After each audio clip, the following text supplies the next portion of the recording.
Okay, I was worried this was one of the stupid motion ones, because they not a lot of fun. And sometimes the motion specifically can be really finicky on Cemu, so I just didn't want to deal with that right now, but it seems like fine.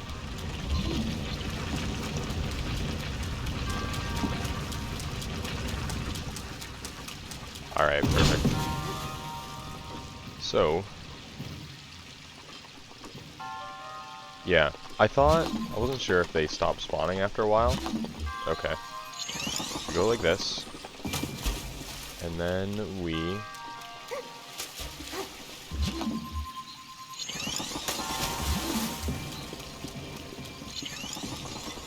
think that'll... no, that won't stop it. Perfect. And then right here... so it's probably going to roll down through here. So... need a way of slowing it down. Probably go...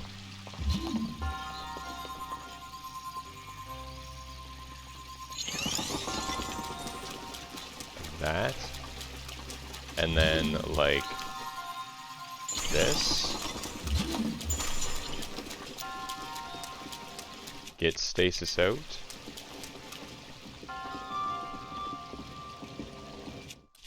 Okay, that'll take away a lot of its momentum. And then just kinda poke it that way.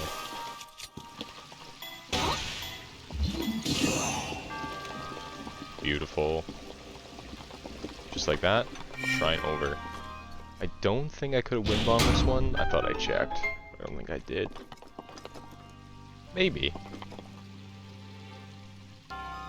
But it would have been like 2% way too difficult and probably pretty imprecise to pull it off.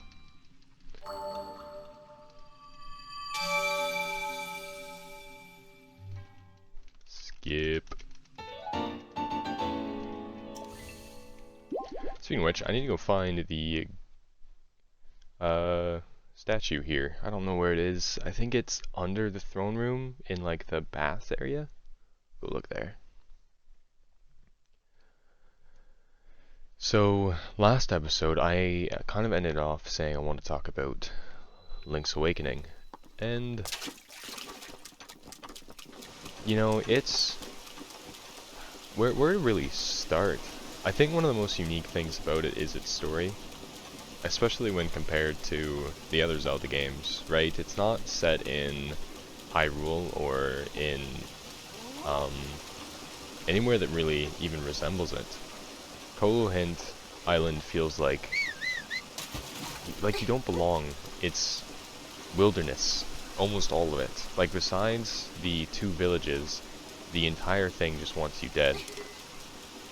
So it already gives you a really foreign vibe, especially when compared to, I think, A Link to the Past, which is probably what most people at the time would have compared it to anyway, because comparing it to Ocarina of Time, you're not going to get very far. Like, they do have similarities, but the presentation is so much similar to Link's Awakening.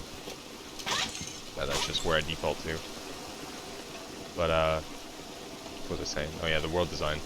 So with A Link to the Past, it feels like when you're walking around, you're not actually that much in danger. Yeah, stamina wheel.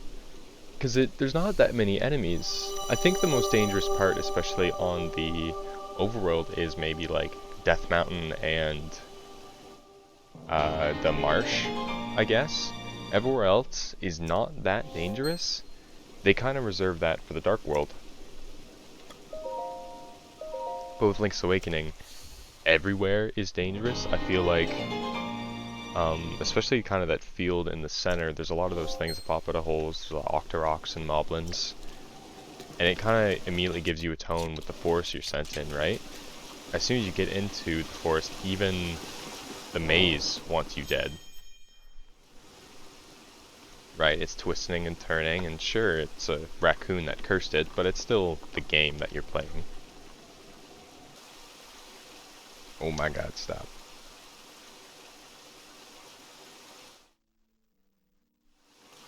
Perfect. So, I'll probably... This will be the easiest way there through Macau. So, guess just straight ahead pretty much. Just wind bomb my way there and it'll be good. Dumbass.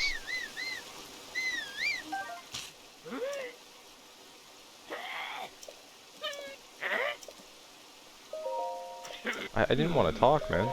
I just want to steal your shock arrow. See ya. So, back to, Link's Awakening. I think what really sets it apart from a lot of the Zelda games is, like, even the intro, right? You wash up on a beach, you don't really know what's going on. And then you just wake up in someone's house, and granted, okay, that is pretty standard, waking up. But this time, it's not your house, and you're given a shield, and the first thing you have to do is go get your sword. Which is actually pretty standard for a lot of different Zelda games. But right after that is where it really deviates, I think. And it's just because the game opens up with exploration right at the beginning. Because after you get your sword, you're supposed to go in the woods, right? And then once you go in the woods, you're there to find the key, I think. But it's all cursed by the raccoon. So you have, at the very beginning, this big portion of exploration before you even go into a dungeon. And not a lot of Zelda games do that. Usually it's pretty simple to get to the first dungeon, or at least there's a lot more story involved, whereas Link's Awakening, it is almost just exclusively exploration. I'm trying to think... Even Oracle of Ages and Oracle of Seasons, which are similar to Link's Awakening in a lot of ways, don't really have as much exploration, or I guess as pure. They do spend a lot more time fleshing out their world and stuff. Alright, I already got these shark arrows. And then once you get to the first dungeon, it's not very hard, it's very simple. It's like on the... Link's Awakening is really easy to represent on the graphs that GMTK made, which are just basically lock and key. So you go like left and then you go right, you get the item, and then you're done. The boss is, you know, it's fine, nothing important. What bow do you? Oh yeah, they're Minecraft bows. Forgot about that.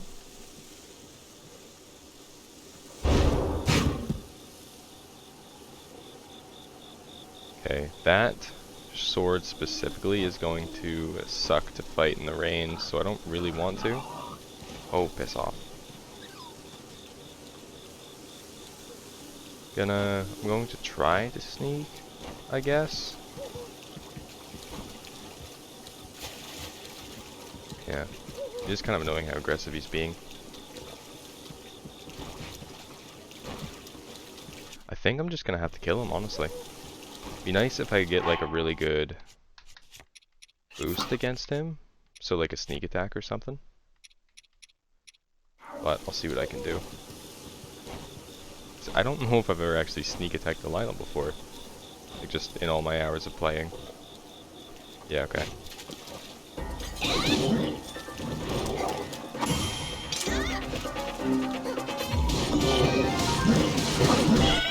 Alright, fuck off. Yeah, I'm probably going to do that a lot. Just because of how predictable those like front attacks are, and he's only a red one, right?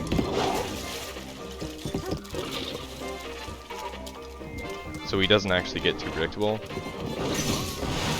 Shit, okay. Messed up that one. Come on. Okay. Maybe I'm just bad. Yeah, I don't want him using that. I guess I'll just pull out this, honestly.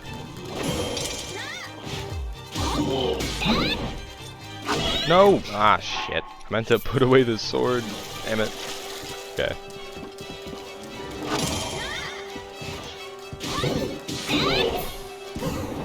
There we go. It sucks that I don't think there's enough time there to put away your sword and build your shield. So even if you wanted to parry him, there's just not enough time.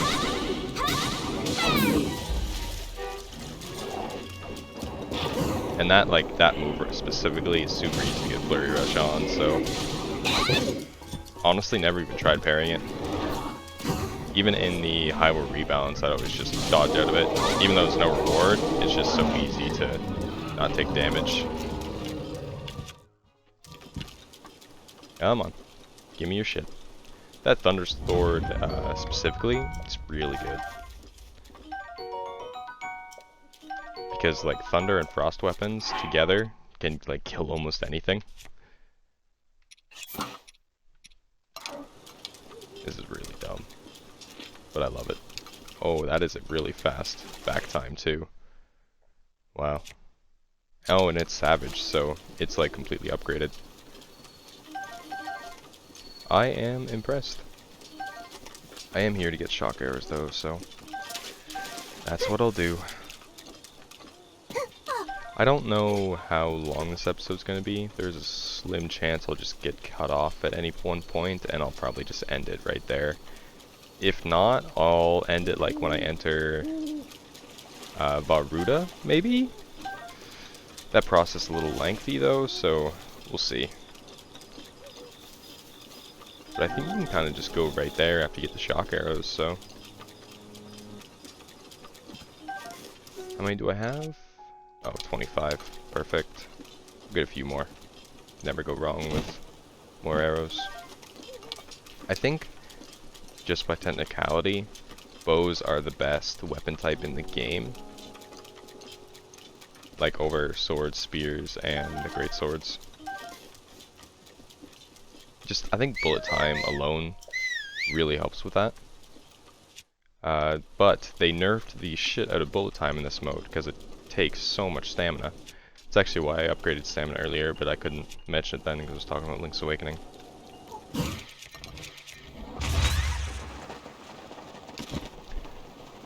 But what I really want to get into about Link's Awakening was the idea that it's all a dream. Because it's one of the few stories that actually does that idea right. It subtly foreshadows it. And it actually kind of deals with what that means. And like, right, if everything is a dream, whoever you meet in said dream, they're dead once you leave. And it actually talks about that idea, you know, is Link the good guy? Because the nightmares, sure, are bad, and they're actively trying to kill people. But Link effectively commits genocide at the very end of that game. And the only way that you get like any semblance that any of them are still alive is, I think it's if you 100% it, you get like Malin as a seagull at the end. But it's not even 100%, right? It's just heavily implied. So I think that idea, right, it's unique among Zelda games where you're not the good guy, right? Literally in Ocarina of Time, you are the chosen hero. In Majora's Mask, you're not the chosen hero, but you're the one who's going to save the entire planet from getting destroyed. Link's Awakening is kind of the opposite, right? You're the one that's doing the destroying. It just so happens that everyone thinks you're a hero for it. So while Link is getting congratulated and like built up for his accomplishments, like there's this melancholy tone to it, and it's so cool, right? Because it's a Game Boy game, and that complex of a story on that simple of a machine, it's unique. And she wants a picture of Lynel. I kind of killed it, lady. Okay.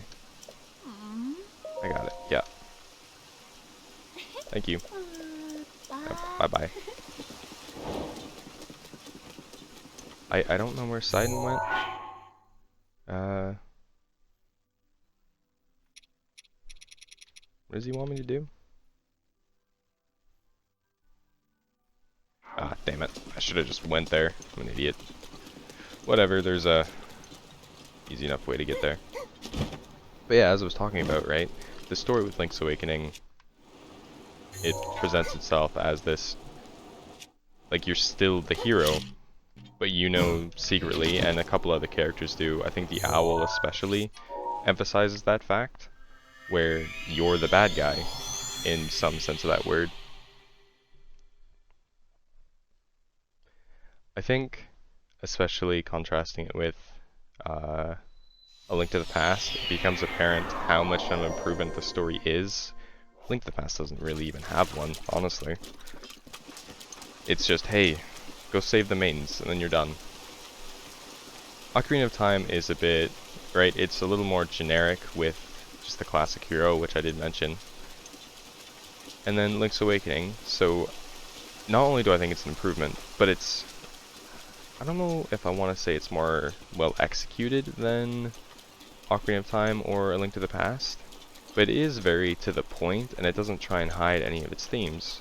Like, Ocarina of Time, in a lot of ways, is about that same melancholy tone where Link had his childhood stolen from him, but that's much more of a personal sadness, where objectively looking at it, Link is still the hero.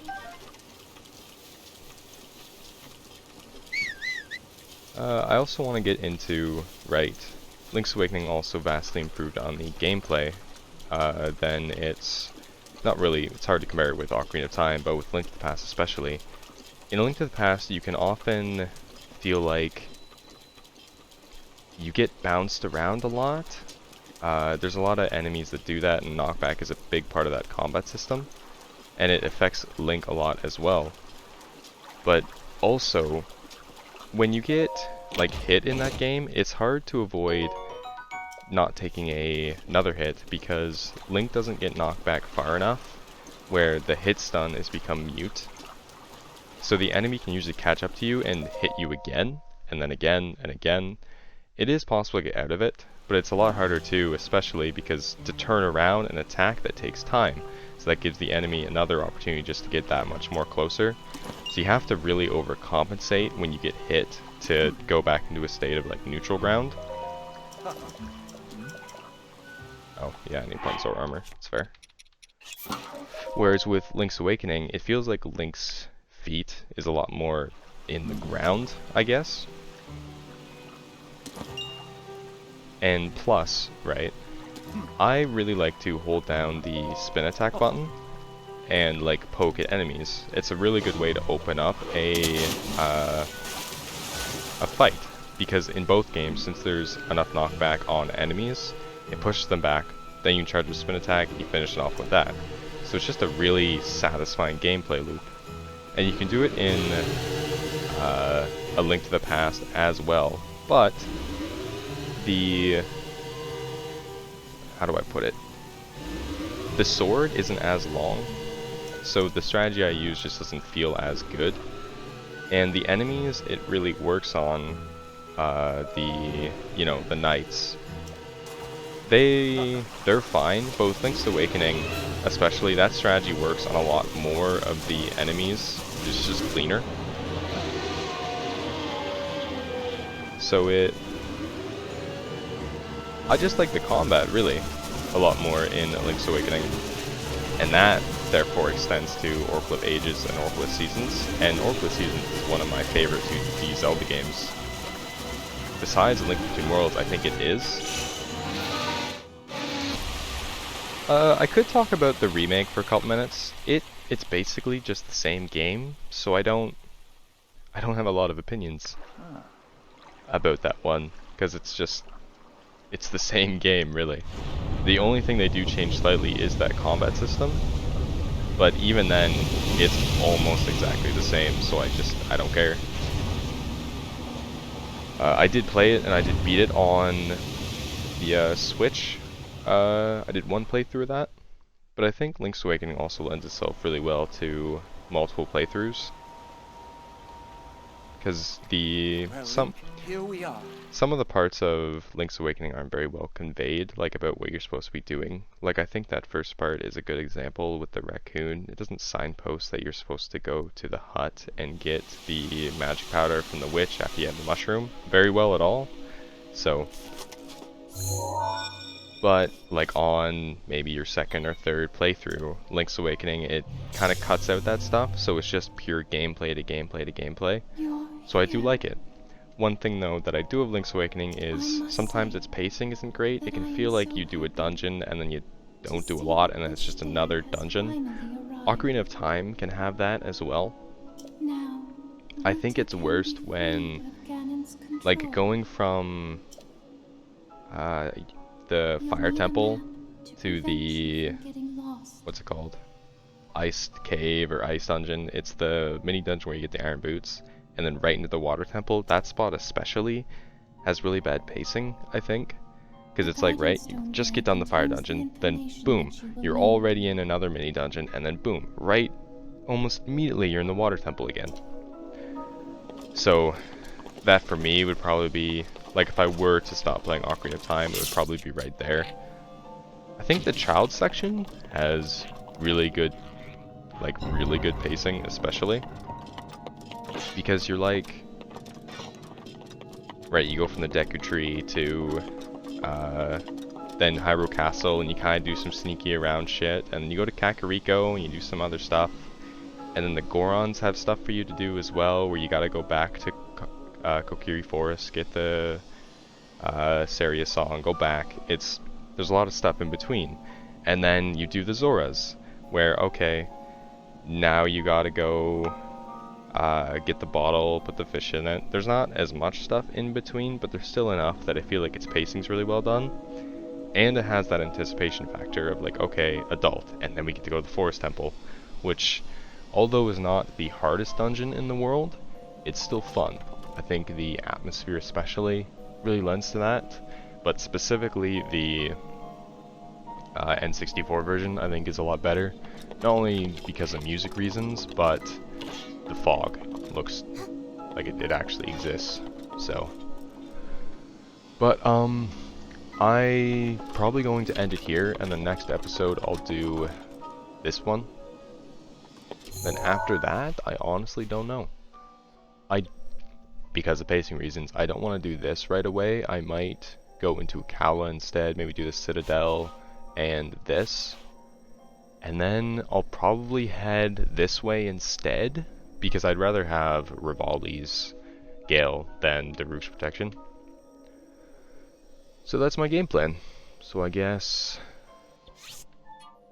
next stop is about here, then here, and then take this road through Breach of Demise. I'll probably go north. I like the north way better. And then there. Well, anyway. See ya.